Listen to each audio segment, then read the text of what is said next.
The televised political debate is a familiar feature of Australian election campaigns, but in Britain they've never been tried until now. The three major party leaders are going head-to-head in the UK's first live TV debate. For more on how they're going, Europe correspondent Philip Williams joins us now from London. Phil, who's looking good? Well, they're all looking good, I have to say. It's quite interesting. I didn't think it would be quite as captivating as it is. And they've all got struck quite strong points. They're trying to score points from one another. But it's very, very structured. The crowd, for example, is handpicked, only allowed to clap at the beginning and the end and not during, asking very limited questions. All the same, there have been a few sparks. Now, this has only just really got underway. So here's a little taste of how it was presented and also a little of the opening statements from all three leaders. First, election debate.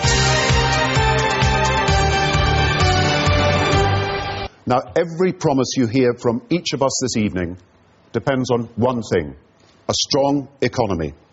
And this is the defining year.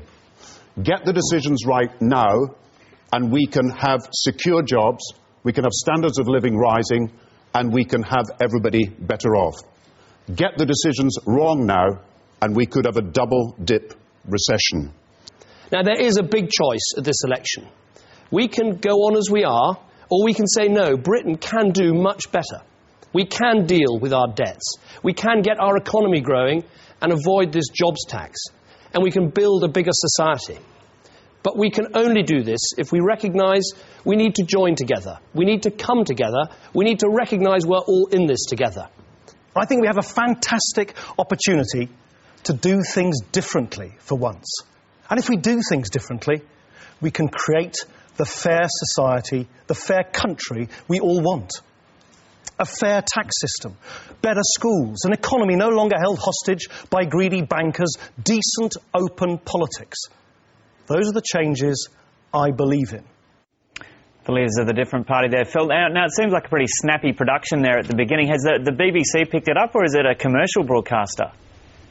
They're all running it. It's actually a commercial broadcaster this time round, but all three major networks are having their turn for the three debates. So it will rotate, but they're all running it. So you can swap stations. It's not going to change the outcome. You'll get the debates. Wall-to-wall and politics. It'll be very interesting to see. What are emerging as the central issues? Far it gets. How far this rates, because there's been quite a bit of hype about the whole situation, the whole newness of this. Of course, we're so used to this in Australia, but really it has generated quite a deal of interest. And Phil, what are emerging as the central issues? Well, central issues are the economy. The first question tonight was on immigration. There are also issues, of course, the old perennials of law and order and schools, hospitals, all of that. But what it comes down to with the two major parties is really a sense of we have the solutions from the Labor Party. If you vote for the Conservatives, you will risk the economy. It's in a fragile state. Stick with us. We know how to get out of this mess. The Conservatives would say, well, yes, you know how to get out of the mess because you put us there. And their main emphasis is smaller government, devolving power to the people, giving people the power to, for example, run their own schools or buy their own pub or sack their own police commissioner if they're not doing the job. Nick Clegg from the Liberal Democrats, his pitch is really, they're both no good. No, they both failed you over the years. Try something new. We're going to give you a real alternative, and an alternative, you could put it in small L Liberal terms.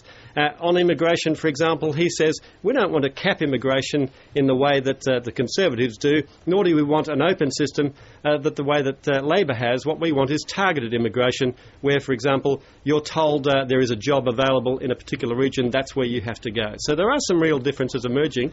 It's a little bit fiery here and there, a little bit more entertaining than I expected, and probably a lot more entertaining than the majority of the audience expected too. Now, in Australia, the most controversial element was the worm. There was no worm in this English debate.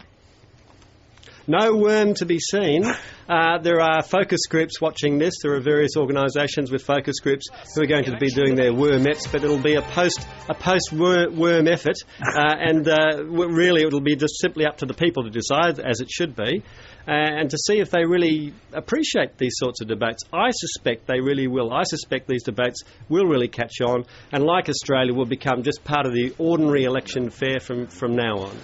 Okay, Philip Williams in London, thanks very much for that. Thanks, Joe.